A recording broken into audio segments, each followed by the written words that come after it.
Hello everyone, मैं कुमार विपुल। आज हम पढ़ने वाले हैं जीएस, और जीएस में भी आज हम जो सब्जेक्ट पढ़ने वाले हैं, क्योंकि जीएस हमारे एक दो नहीं, ये जीएस बहुत सारे सब्जेक्ट्स को मिला के बनता है। और जीएस के अंदर आज हम जो सब्जेक्ट पढ़ने वाले हैं वो सब्जेक्ट कौन सा है, तो वो सब्जेक्ट है पॉलिटी। क्या है ये? पॉलिटी है। ठीक है, आज हम पॉलिटी पढ़ने वाले हैं। और पॉलिटी में भी आज हम वैसे उस आर्टिकल की बात करने वाले हैं जहां से आप लगभग जितने भी एग्जाम दे लेते हो, ठीक है, आप एसएससी देते हो, सीजीएल देते हो, सीएचएसएल देते हो, एनटीपीसी रेलवे देते हो, यूपीएससी देते हो, यूपी पीसीएस देते हो, बिहार पीसीएस देते हो, हर जगह क्वेश्चन इस आर्टिकल से बनता ही बनता है। चाहे कोई एग्जाम आप दे लो, एक क्वेश्चन आपको दिख जाएगा। ठीक है, बहुत इंपॉर्टेंट अनुच्छेद है और हमारे लाइफ में इसकी बहुत ही ज्यादा हमारा जो है इसकी भूमिका बहुत ज्यादा है हमारे लाइफ में। ठीक है, अभी जैसे आपने अर्नब गोस्वामी का केस सुना होगा, अब अर्नब गोस्वामी केस में भी इसी अनुच्छेद का प्रयोग किया गया। ठीक है, उनको जो जेल से छुड़ाया गया, सुप्रीम कोर्ट ले जाया गया, वो इसी अनुच्छेद का प्रयोग किया गया। अब आप में से बहुत लोगों को तो अभी तक समझ में आ चुका होगा कि हम किसकी बात कर रहे हैं। ठीक है, तो हम बात कर रहे हैं दोस्तों हमारे संविधान के भाग 3 के अंतर्गत दिए गए अनुच्छेद 32 की। बहुत ही महत्वपूर्ण अनुच्छेद है ये, हमें हमारे अधिकारों से हम वंचित ना रह जाएं इस चीज को सुनिश्चित करता है। हमारे संविधान निर्माता भीमराव अंबेडकर जी के द्वारा इस अनुच्छेद को the heart and the soul of the constitution कहा गया था, यानी संविधान की आत्मा कही गई थी। बोला गया था कि बहुत ही महत्वपूर्ण है भाई, पूरा संविधान इस एक अनुच्छेद के अंदर में बसा हुआ है। ठीक है, देखो आज हम अब बात करते हैं इसकी। तो सबसे पहले तो अनुच्छेद 32 जान लो कि अनुच्छेद 32 क्या है। तो ये एक मौलिक अधिकार है जिसको हम लोग क्या कहते हैं? फंडामेंटल राइट कहते हैं। ठीक है, मौलिक अधिकार कहते हैं। और इस मौलिक अधिकार का नाम क्या है? तो इसका नाम है राइट टू कॉन्स्टिट्यूशनल रेमेडीज। ठीक है, क्या? राइट टू कॉन्स्टिट्यूशनल रेमेडीज कहते हैं इसको। हिंदी में संवैधानिक उपचारों का अधिकार कहा जाता है। अब देखो नाम ही है क्या? संवैधानिक उपचार, यानी कि ये उपचार कर रहा है, ये ट्रीट कर रहा है, जो रोग हैं, जो खामियां हैं, जो दोष हैं, उनको दूर कर रहा है और सबको दूर करके सबकी दवा दे रहा है। ठीक है, अब देखो अनुच्छेद 32 के अंतर्गत में क्या किया गया, तो बोला गया कि हमारे संविधान निर्माताओं ने हमें कुछ मौलिक अधिकार दिए हैं। मौलिक अधिकार क्या होते हैं, कैसे होते हैं, हम लोग इसकी बात दूसरे वीडियो में कर लेंगे। तो हमारे संविधान निर्माताओं ने हमें मौलिक अधिकार दिया। हमारे पास कितने मौलिक अधिकार हैं? तो कुल 6 हैं। और बोला गया कि ये वो अधिकार हैं जिनको भारत के नागरिकों को मिलना ही चाहिए। यहाँ का राज व्यवस्था, यहाँ की संसद, यहाँ का शासन कभी भी हमारे नागरिकों को इन अधिकारों से वंचित नहीं रख सकता है। जैसे तुम घर में रहते हो, अब घर में रहते हो और घर में रिस्ट्रिक्शन लगा दिया जाए कि तुम खाना खाओगे या नहीं खाओगे, इसका डिसीजन तुम्हारे पापा करेंगे। ठीक है, तो क्या आप लंबे समय तक उस घर में रह पाएंगे? नहीं रह पाएंगे। घर में हो, घर में तुम्हें बोलना है कि नहीं बोलना है, ये हमेशा पापा से पूछ के तुमको बोलना पड़ेगा। तो क्या तुम घर पे रह पाओगे? नहीं रह पाओगे। तो इसी चीज को सुनिश्चित करने के लिए कि हमारे नागरिकों को हर एक अधिकार सुचारू रूप से मिल सके, हमारे संविधान निर्माताओं ने अनुच्छेद 32 को हमारे संविधान में जोड़ा और बोल दिया कि एक तरीके से कह लेते it is the father of all fundamental rights, ये सबका बाप है। ठीक है, क्या करता है? सारे मौलिक अधिकारों को हम तक दिलाने के लिए सुनिश्चितता ये लाता है। अब यहां पे अधिकार किसको दिया गया है? तो याद रखिएगा कि ये जो यहां पे अनुच्छेद 32 के अंतर्गत अधिकार जो है वो आता है किसका? सुप्रीम कोर्ट का। Supreme court. अब देखो क्या कह रहा है ये कह रहा है कि यदि भारत के नागरिकों के किसी भी मौलिक अधिकार का हनन होता है या वो उससे वंचित रह जाते हैं, तो उनके पास अधिकार है कि वो भारत के सर्वोच्च न्यायालय में अपने उस अधिकार को पाने के लिए जा सकते हैं। यही अनुच्छेद 32 है। अब देखो सिर्फ सर्वोच्च न्यायालय में नहीं, आप चाहे तो राज्यों के उच्च न्यायालय में भी जा सकते हैं। और उच्च न्यायालय में जब आप जाएंगे तो यही राइट टू कॉन्स्टिट्यूशनल रेमेडीज बन जाता है आर्टिकल 226।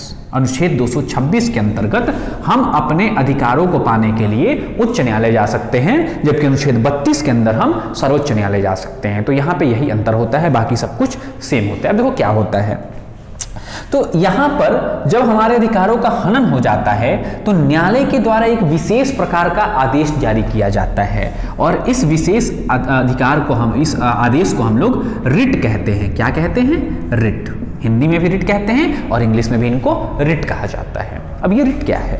तो रिट एक स्पेशल ऑर्डर है जो कि कोर्ट्स के द्वारा, हायर कोर्ट्स के द्वारा आपके अधिकारों की रक्षा के लिए जो है वो जारी किया जाता है।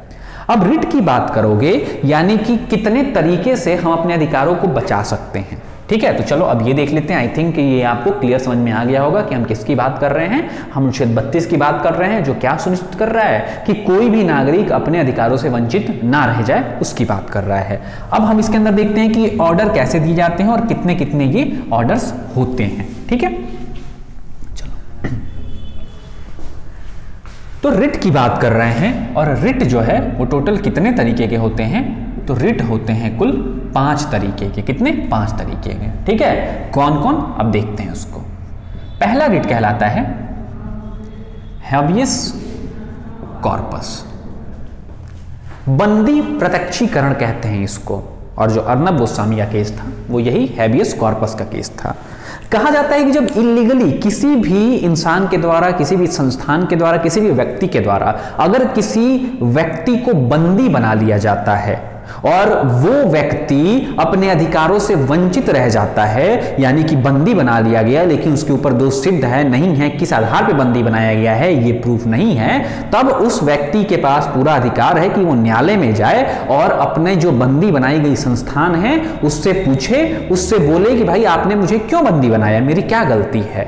अब न्यायालय में अगर उसको बंदी बनाने का तरीका गलत साबित हो जाता है, वो अपने अधिकारों से वंचित रह जाता है, तो फिर न्यायालय उसको मुक्त कर देता है।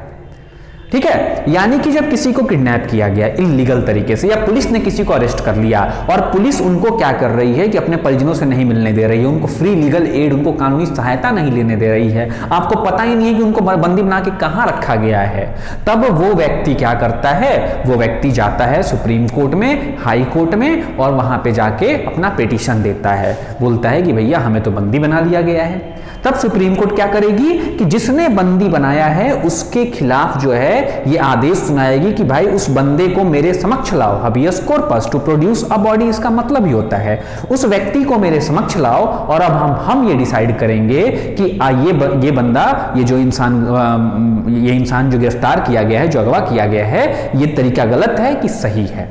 ठीक है, तो यानी ये किसी इंसान के गिरफ्तारी पे दिया जाता है हबियस कॉर्पस। हिंदी में क्या बोलोगे?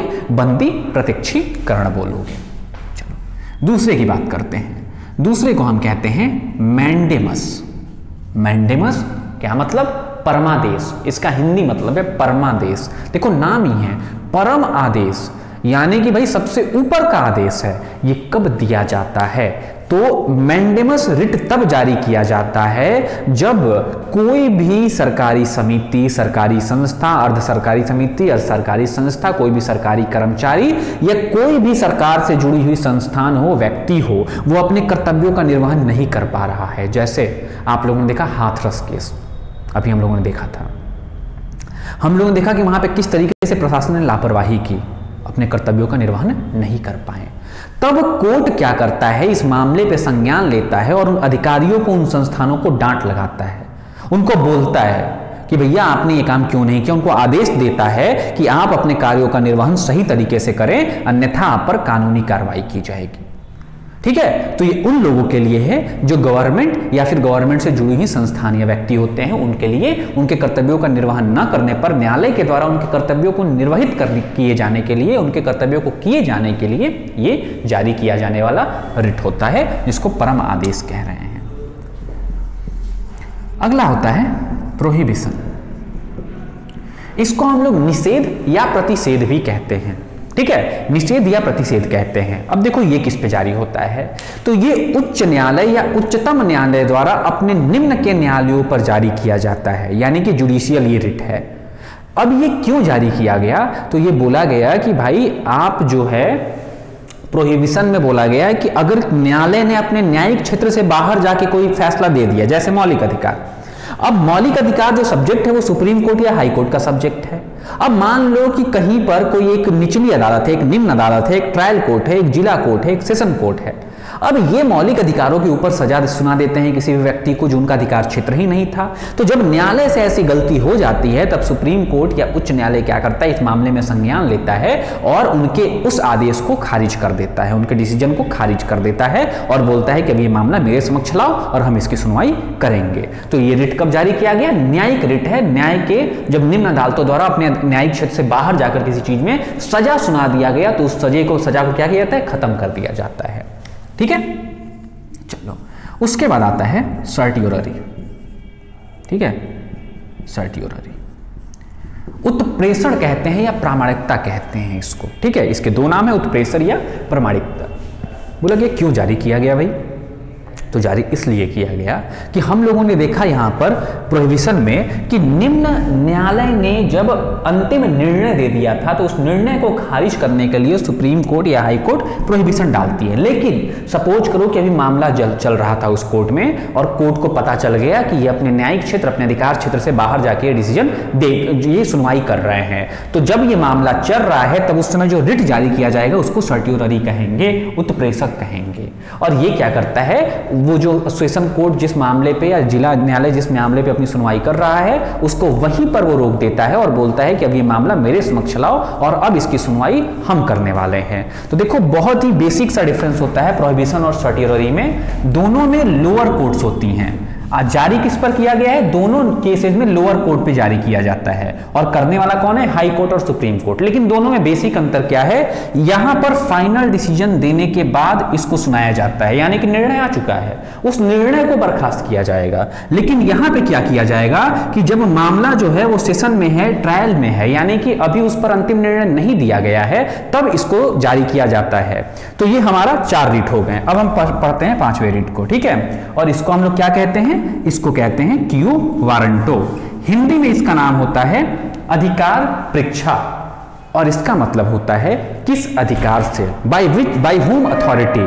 भाई ये कब किया जाता है? तो जब किसी भी अधिकारी के द्वारा अपने कर्तव्यों का उल्लंघन कर दिया जाता है, अपने अधिकारों का उल्लंघन कर दिया जाता है, उनको जो ड्यूटी दी गई वो उस ड्यूटी को नहीं कर पाए, मना कर देते हैं, तब फिर उनके ऊपर क्वेश्चन किया जाता है, उनको डांट लगाई जाती है कि आपने किस अधिकार से किसी व्यक्ति के अधिकार को छीन लिया।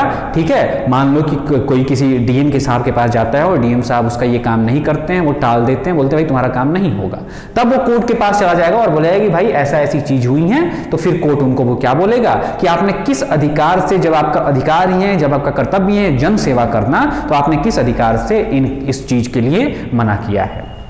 तो ये हमारे टोटल 5 रिट हो गए। कौन कौन? हबियस कॉर्पस, हिंदी में क्या कहोगे? बंदी प्रत्यक्षीकरण। मैंडेमस क्या कहोगे? परमादेश। प्रोहिबिशन क्या कहोगे? प्रतिषेध या निषेध। सर्टियोररी को क्या कहोगे? उत्प्रेषण या प्रामाणिकता। और क्यू वारंटो को क्या कहोगे? अधिकार परीक्षा। तो आई होप कि आप सभी को क्लियर हो गया होगा। तो चलिए हम लोग अगले वीडियो में नए टॉपिक के साथ मिलेंगे। तब तक के लिए अच्छे से पढ़िए और कोई भी दिक्कत हो तो आप टेलीग्राम ग्रुप या यूट्यूब पर जहां पर भी आपको दिखे कमेंट करिए। ऑलवेज